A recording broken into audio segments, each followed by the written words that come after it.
If you're new here, don't forget to subscribe. Your support helps me bring more real-life stories like this one to you.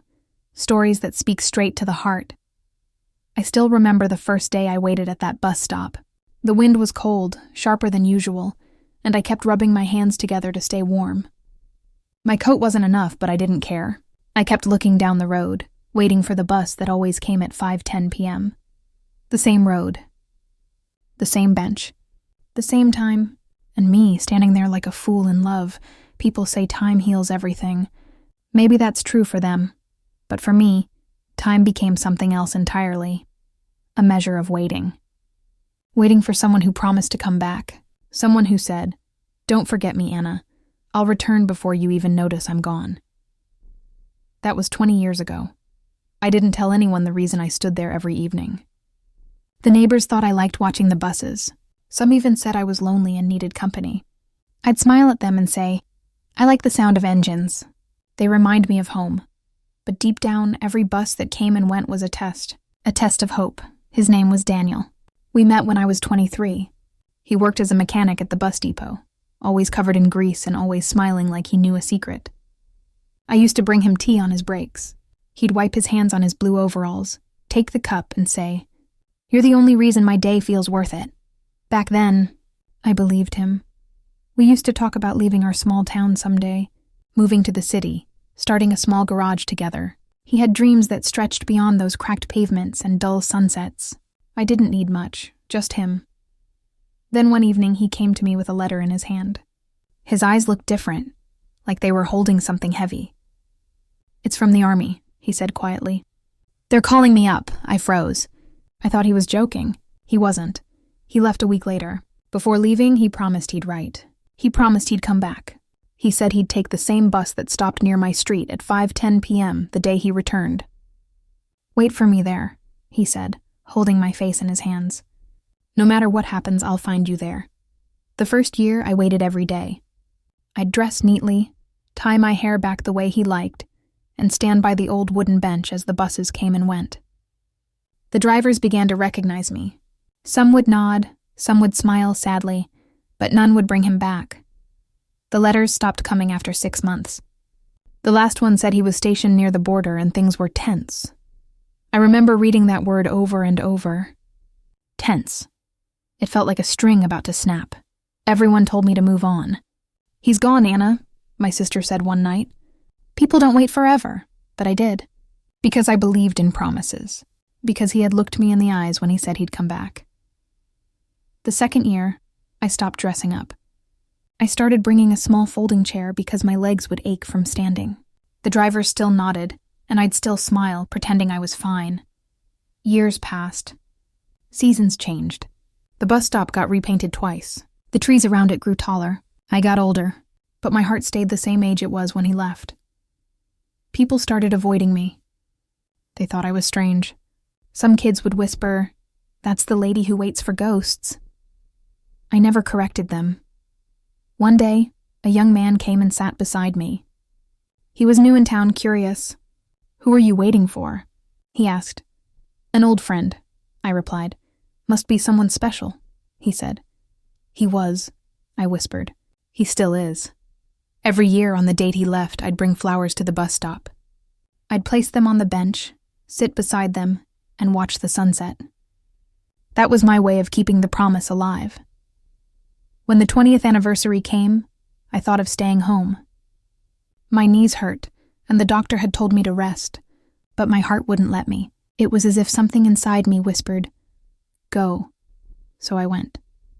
It was raining that day. The streets were half empty, and the smell of wet asphalt filled the air. I held an old umbrella and walked slowly toward the bus stop. Every step felt heavier than the last. I sat down, drenched, clutching the same small photo of Daniel I had kept in my wallet for years.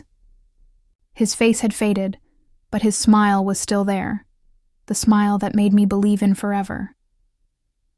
The bus arrived at 5:10, as always.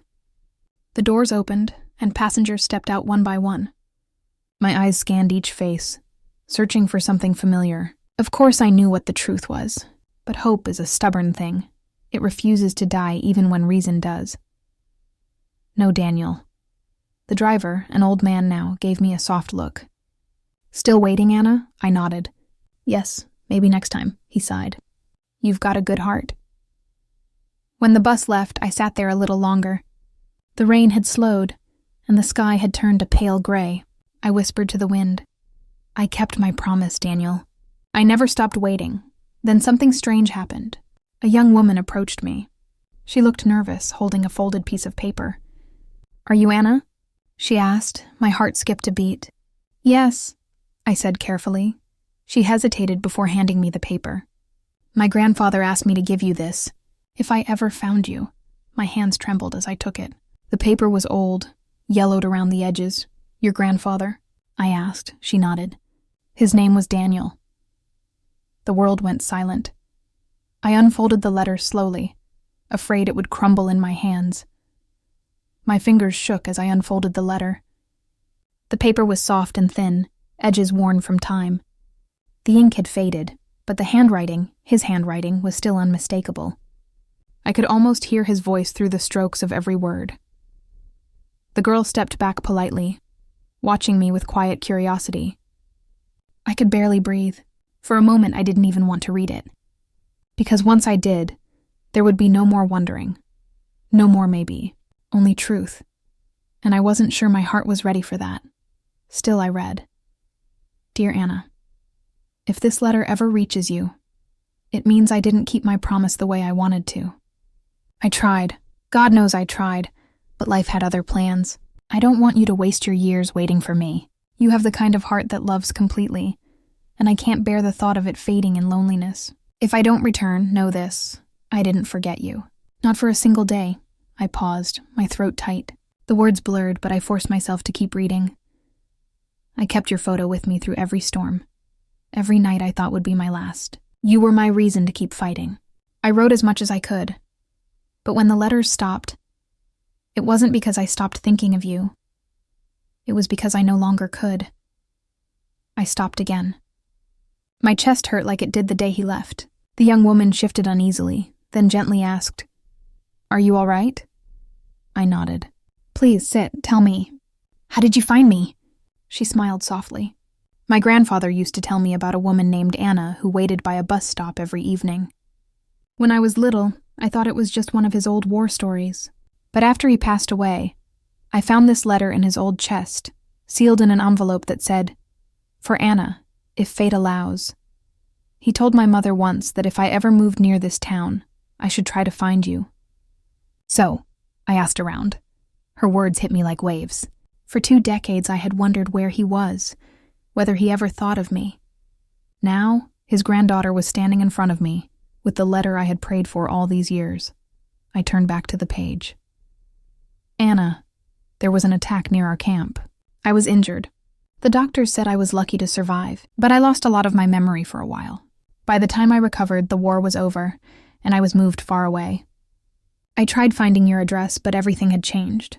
I was told the town had new streets, new names. For years I tried writing again, but no letter reached you. So I decided to wait in my own way. Every year on the same day, I went to the nearest bus station and sat there at 5:10, hoping I'd see you again."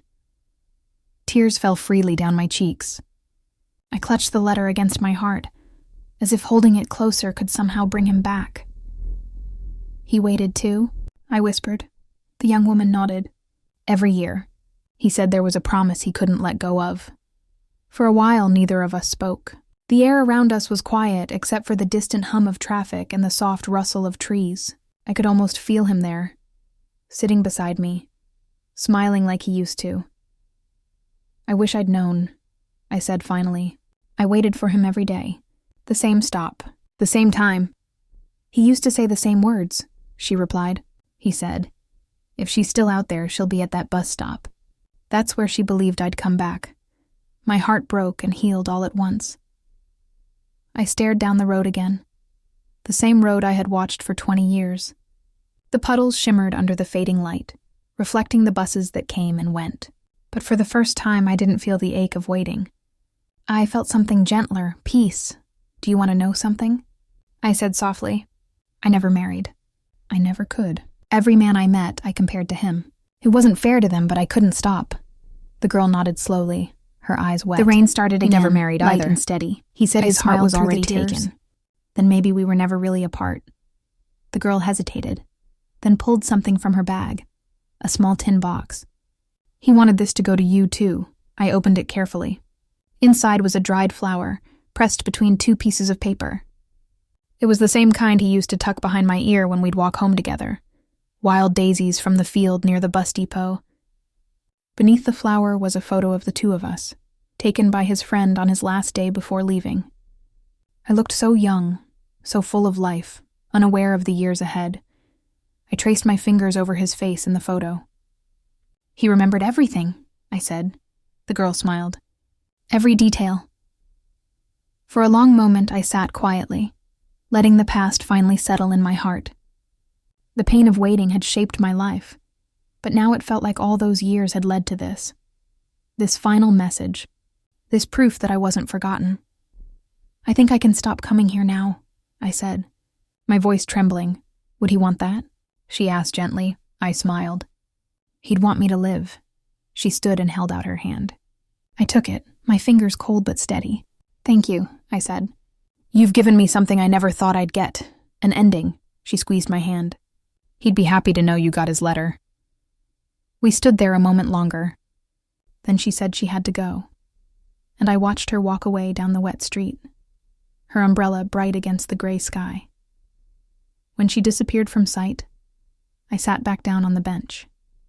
I unfolded the letter again, reading the last few lines. If I never make it home, don't let the waiting steal your life. Live enough for both of us. I'll see you again. Somewhere the buses don't stop and the clocks don't matter. I pressed the paper to my lips and closed my eyes. The air was cold, but inside, something had warmed.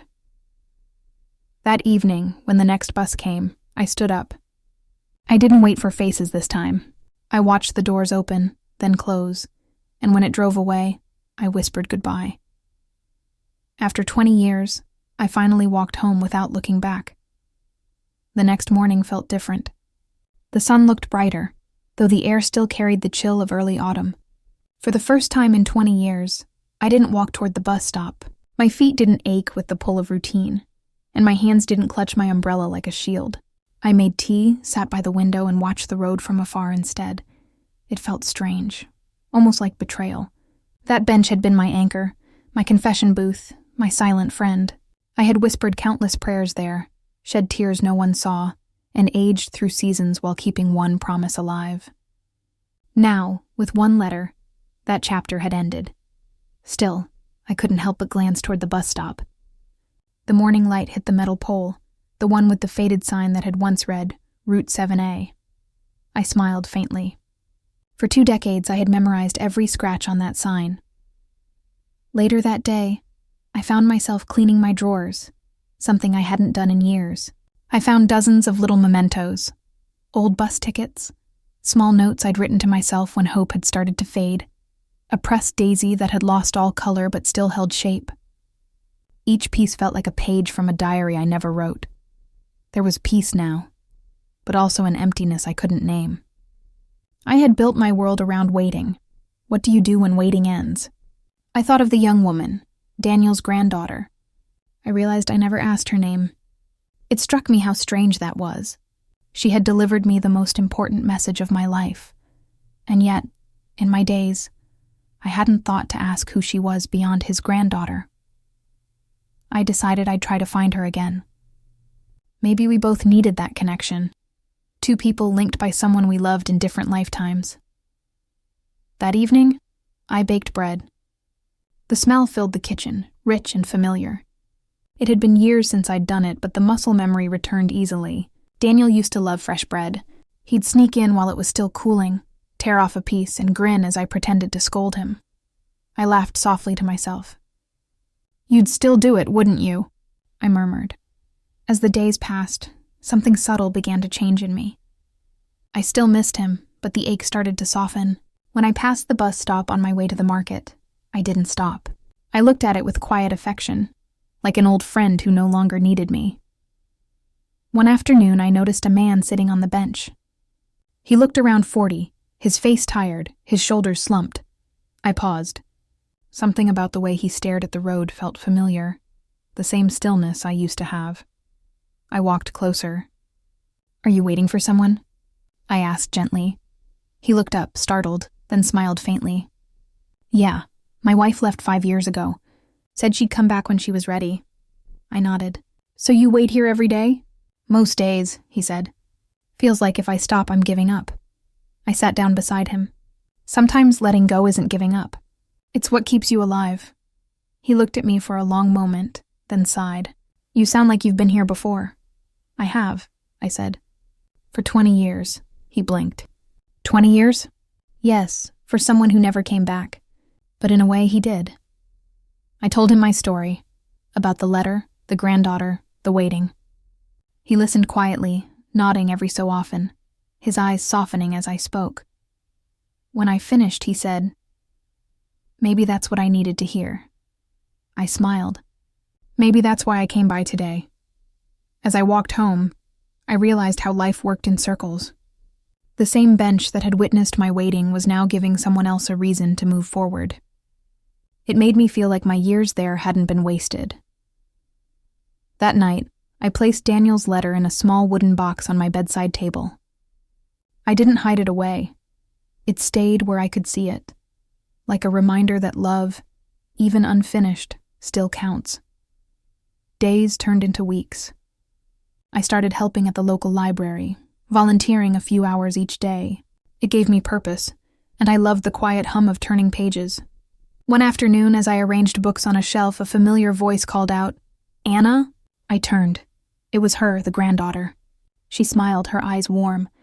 "I was hoping I'd see you again." I laughed softly. "I was hoping the same. I realized I never asked your name." "It's Clara," she said. "I live a few streets away. I wanted to thank you again for how kind you were that day." "I should be thanking you," I replied. "You brought me peace." We sat together that afternoon, talking for hours.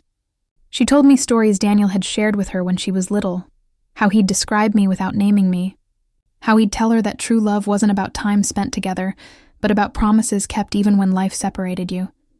He always said, Clara smiled, "Some people live a lifetime without being loved once. I was loved once, and that was enough." I felt tears again, but they didn't hurt this time. "He said that?" She nodded. "All the time." I looked out the window where the sun dipped behind the trees. Then I think he found peace too. Clara leaned forward. "He did. He passed away peacefully, holding your photo." We sat in silence. Then I said, "He kept his promise."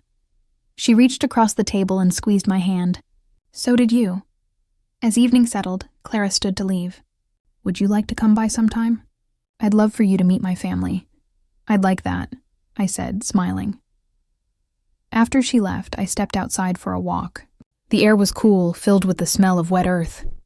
I passed by the bus stop again. It was empty, quiet, almost sacred. For years, I had thought that place was a symbol of loss, but now I saw it differently. It was a symbol of devotion, of a love that outlasted absence. I sat on the bench one last time. The metal felt cold beneath my hands, but my heart was calm. I whispered, "I kept my word, Daniel. And so did you." A bus turned the corner. The headlights cut through the dusk, the familiar engine hum rolling closer. For a heartbeat, I imagined he might step off again, his smile waiting for me. But the doors opened, and a young couple stepped out, laughing, holding hands. I smiled too. Because somewhere, somehow, love had found its way back to me. Through a letter, a granddaughter, a quiet morning that didn't hurt anymore. The bus drove off. I stood up, brushed off my coat, and walked home. This time I didn't feel the weight of waiting behind me. I felt the warmth of everything it had taught me, about love, patience, and the courage to let go when it's time. When I began volunteering at the library more often, something unexpected happened. People started to talk to me, strangers who came in for books but stayed to share pieces of their lives. It began with small things. A young woman told me about her fiancé who'd moved abroad and hadn't written in months. An old man confessed that he still missed his wife even after 30 years. Somehow, they seemed to sense I would understand. Maybe it was the look in my eyes. or the calm that comes only after years of waiting. I didn't offer advice. I listened. Sometimes silence says more than words. Word spread around town about the lady from the bus stop. I never liked that title, but I accepted it. It was who I had been for so long. Children would wave when they saw me walking to the market. Teenagers, the same ones who used to whisper about me years ago, now greeted me politely. It felt strange, being seen again after living like a ghost for so long. One morning, the librarian asked if I'd share my story at the community hall for a small gathering. At first I hesitated. What would I say? That I wasted 20 years waiting for someone who never came? But then I remembered Daniel's letter, the part where he wrote, "Don't let waiting steal your life." Maybe telling my story would help someone else find peace sooner than I did, so I agreed. That evening, I stood in front of a small crowd of maybe 30 people. My hands trembled a little, but when I began to speak, the fear faded. I told them about the first day I waited, about how hope turned into habit, and how habit turned into something like faith. I spoke about loss, patience, and what it means to love someone you might never see again. There were no grand words, no perfect sentences, only truth. When I finished, the room was silent. Then slowly, people began to clap. A few came forward and hugged me, their faces wet with tears. One woman whispered, "You waited 20 years. I've been waiting 5. Maybe it's time I start living again." That night, as I walked home, I looked up at the stars and smiled. Maybe this was what Daniel meant when he said to live enough for both of us. Maybe this was my purpose all along, to turn my waiting into something that could help others stop theirs. Over the next few months, the library started a small memory circle, a group where people came to talk about love, loss, and second chances. Clara often joined. She had become like family to me. Sometimes she brought her children, and they'd sit on the floor drawing while the adults talked. One day, as we were closing up, Clara said, "You know, Grandpa used to say you had the kind of heart that never forgets." I smiled, and now I think he gave me the kind of peace that finally remembers without pain. We laughed softly. I never imagined I would find joy again, but it crept in quietly, like sunlight after rain. That winter, the town decided to renovate the old bus stop. The benches were replaced, the paint refreshed. When the workers came, one of them knocked on my door. "Ma'am," he said kindly, "since everyone knows you waited there for so long, we thought you might want to see it before we start." I walked down the familiar path, the one my feet knew better than any other. The air was cold, my breath visible. The bus stop looked worn but dignified, like an old soldier finally getting his rest. "Before you take it down," I said, "can you leave one part of the bench? The middle piece. Don't paint over it. Any reason?" he asked. I smiled. "Because that's where love waited." He nodded respectfully. When the new bench was finished, they left that center plank untouched, old wood among new metal. A quiet memory tucked into something fresh. People noticed it and asked why it looked different. Soon they put up a small plaque beside it that read, "In memory of a promise kept through time." For Anna and Daniel, where love waited faithfully. The first time I saw the plaque, I cried, not from sadness, but from gratitude. That bus stop, which once felt like a symbol of pain, now stood as proof that love doesn't always end in goodbye. Sometimes it lingers and changes shape until it becomes something that belongs to everyone. Weeks later, I received a letter. It was from a woman in another town who had heard about my story online. She wrote, "I was ready to give up on my husband, who's been missing for 2 years. Then I read about you. Now I wait with peace, not pain." I placed the letter next to Daniel's. 2 letters from 2 different times, both reminders of love's strange endurance. Life grew gentler after that. I spent mornings tending my small garden, afternoons at the library, and evenings sitting by the window watching people pass by the bus stop. Sometimes I saw couples holding hands or elderly friends waiting together. Each face reminded me that love comes in many forms. Some we live, some we wait for, and some we simply remember. One evening, Clara brought me a small photo album. Inside were pictures of her family, her children at the park, her husband fixing a tire, her youngest asleep with a stuffed bear. On the last page was a picture of Daniel in uniform, young and bright-eyed, next to one of me at the bus stop decades later. She smiled. Now he'll always be remembered the way he should be, not for leaving, but for loving. I touched the photo. "You've given me back my story," I said quietly. "And maybe that's what love does. It finds a way to finish what time leaves undone." That night, I sat by the window again, the letter beside me, and whispered, "You were right, Daniel." Waiting didn't steal my life. It shaped it. A bus passed by outside, its headlights brushing against my curtains. For a moment, I saw two shadows inside, a man and a woman sitting side by side, their hands touching lightly. I closed my eyes and smiled. It started with shortness of breath. I thought it was the cold air, or perhaps I'd been walking too quickly. But over the weeks, it grew worse. Climbing the few steps to my porch left me dizzy. I didn't want to worry anyone, so I kept it to myself. One afternoon at the library, Clara noticed. "Anna, you look pale. Are you feeling all right?" I forced a smile. "Just tired, dear. Old age catching up," she frowned. "Let me take you to the doctor." I tried to refuse, but she wouldn't hear it. "You took care of my grandfather's memory," she said gently. "Let me take care of you now." So I went. The doctor was kind, his words careful but clear.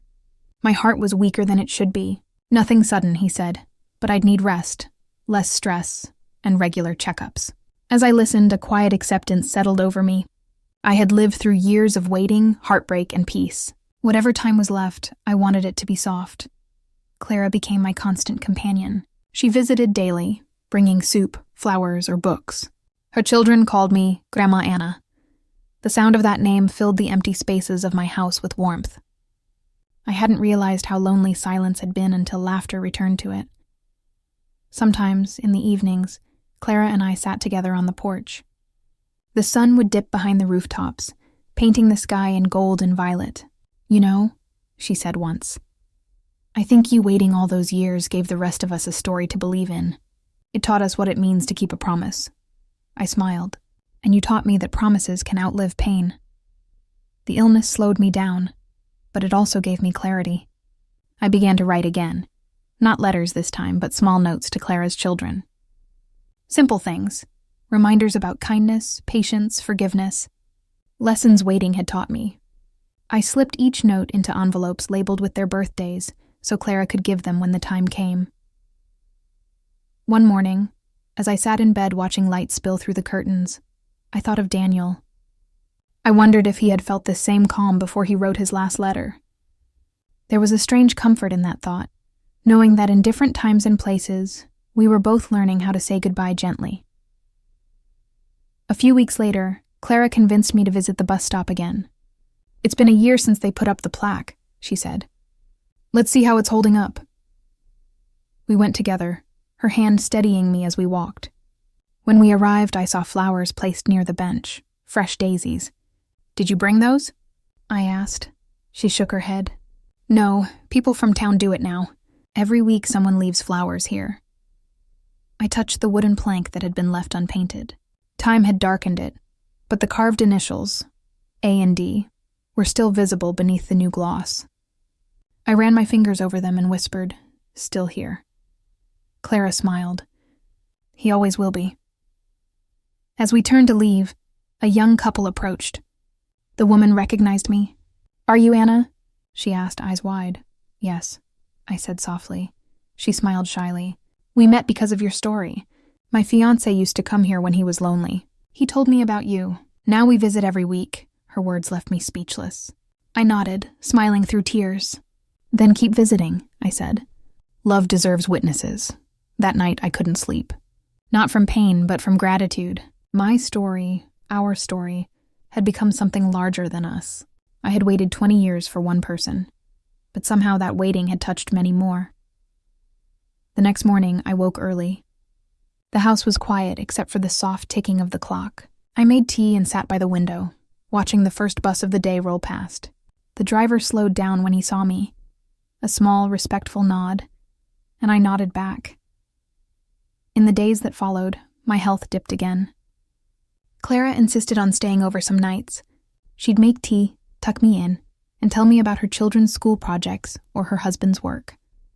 Listening to her stories felt like being part of a life I'd once thought was over. One evening, as she read aloud from a book, I interrupted softly. "Clara, promise me something." She looked up. "Anything. When I'm gone, don't stop visiting the bus stop. Not to wait, but to remember. Leave one flower, any kind, for both of us." Her eyes shimmered. "I promise," I smiled. "Then I can rest easy." The next morning, she found me awake early again, sitting by the window with Daniel's letter in my hands. "You're up before sunrise," she teased. "I wanted to see the light one more time," I said quietly. She frowned a little. "You'll see it many more times," I didn't argue. Some things don't need to be said. That day passed peacefully. Children visited after school, bringing drawings of buses and flowers. The librarian came with a stack of letters people had written me. Thank you notes, stories of healing, quiet confessions from strangers who found strength in patience. I listened, smiled, and told them to keep living, to love without fear of loss. When everyone left, I sat alone for a while. The room was full of light, and in that stillness, I felt something gentle around me. Not loneliness, but presence. As if the air itself carried Daniel's voice. I whispered, "You see, my love, I lived enough for both of us." The curtains fluttered slightly, though the window was closed. Later that night, Clara sat by my side until I drifted to sleep. Before my eyes closed, I reached for her hand and said, "Don't forget the flower." She squeezed my fingers. Never. The following morning, sunlight poured through my curtains like warm silk. It felt heavier than usual, more golden, as if the world outside had slowed down to wait with me. I sat up, breathing deeply, my chest aching in a way I hadn't felt before. Not painful, just full. Clara came in with breakfast and a bright smile. "Morning, Anna, it's beautiful out. Want me to open the window?" "Yes, please," I said softly. When she opened it, the air smelled like spring. Somewhere in the distance, I heard the faint hiss of the morning bus pulling to a stop. She noticed my gaze. "You're thinking of him again, aren't you?" I smiled faintly. I always do when I hear that sound. She set the tray on the table beside me. "Would you like me to read something?" "Not today," I whispered. "Let's just sit." So we sat in quiet, sunlight stretching across the floorboards, birds calling faintly outside. I thought of all the mornings I had waited at that bus stop. Rain, snow, heat, loneliness. And then I thought of the mornings after I stopped waiting, when I finally let the world back in. It struck me how both seasons had shaped me in ways I couldn't regret. Clara broke the silence. "Do you ever wonder what you'd say to him if he suddenly appeared?" I looked at her, then at the window. "I used to imagine it," I said. "I'd ask him why he didn't come. Why he left me with silence. But now, I think I'd only say thank you." She tilted her head. "Thank you?" "Yes, because if he hadn't left, I might never have learned what patience means. I might never have met you." Tears filled her eyes. She looked away, pretending to straighten the blanket. "You've changed my life too, Anna." Later that day, she had to leave for an appointment. "I'll be back before evening," she said, squeezing my hand. "I'll be right here," I promised. When she was gone, I leaned back and closed my eyes. The clock ticked quietly. Each second felt like a drop of water falling into stillness. My body felt lighter, as if the weight of waiting, of memories, of years themselves was slowly lifting away. I thought of the bus stop again, the bench, the flowers, the plaque. I pictured Daniel standing there, smiling, reaching for my hand. Not as a ghost, not as a dream, but as the version of him I remembered best. Kind eyes, soft voice, steady presence. The sound of the bus came again, distant but clear. The rhythm of its engine matched my heartbeat. I breathed in once more, felt warmth fill my chest, and whispered, "It's time." When Clara returned in the evening, the house was quiet. She called my name once, twice, then stepped into my room. The teacup was half full, still warm. I was sitting upright, my hands resting gently on my lap, Daniel's letter between them. My face was peaceful, as if I'd fallen asleep mid-thought. She stood there for a long moment, unable to move. Then she came closer, placed her palm over mine, and whispered through tears, "You kept your promise." She called the doctor, then the children, then the librarian. The small circle of lives I had touched gathered that night. No one spoke much. There was nothing to say. They stayed until dawn, the room filled with quiet prayers and soft sobs. The next morning, Clara found the envelope I'd left for her on the table.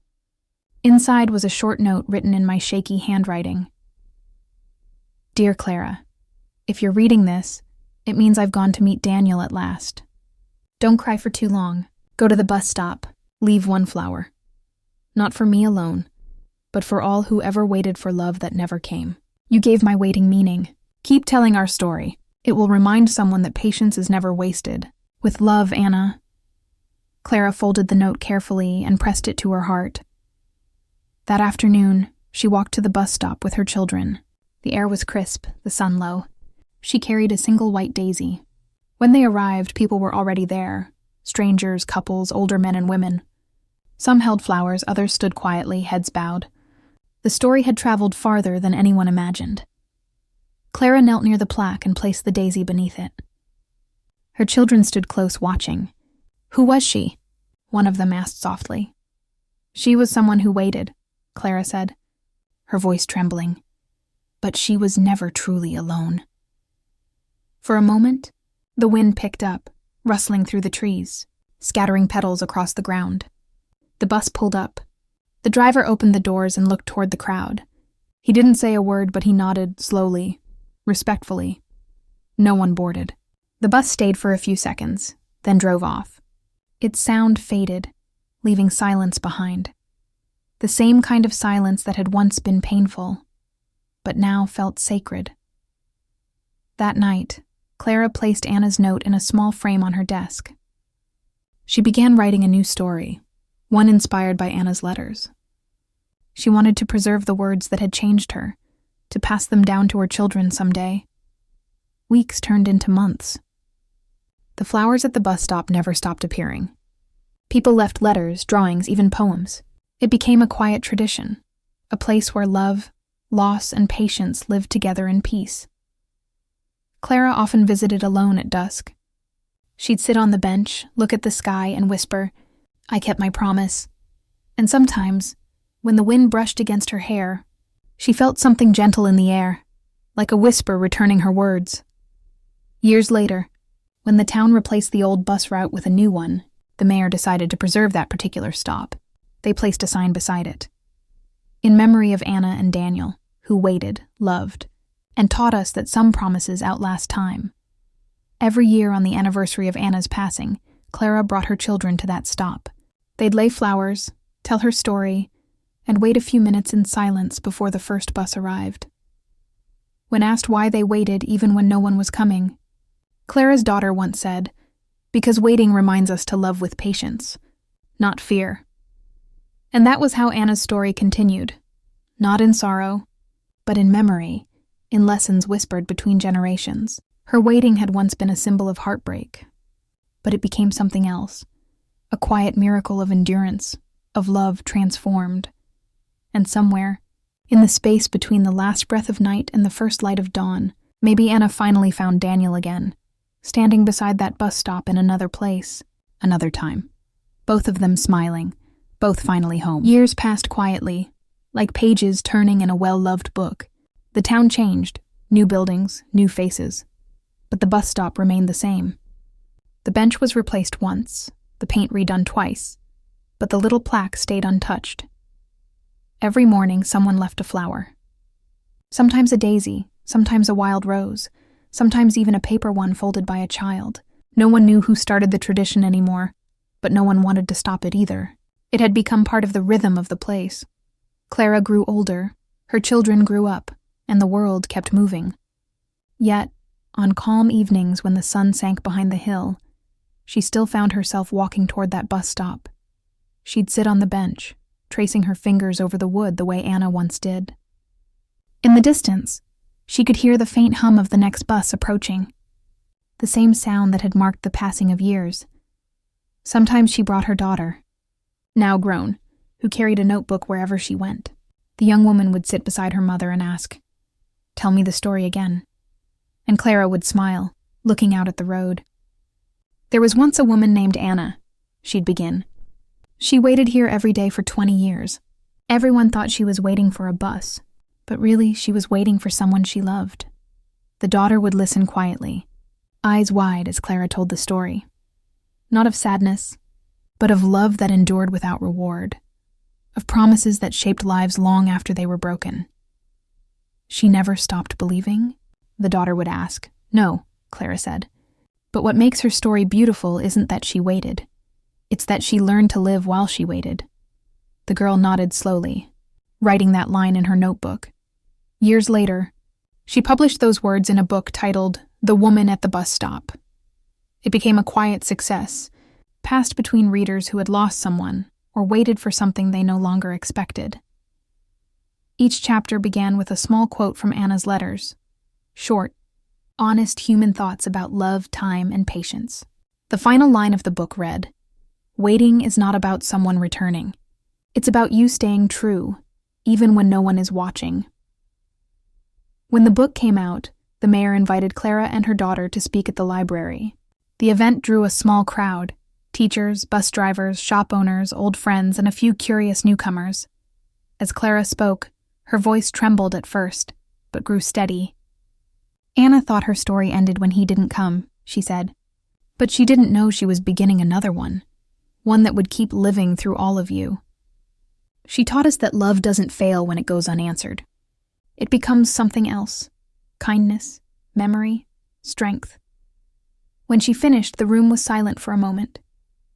Then people began clapping softly, some with tears in their eyes. Afterward, an elderly man approached her.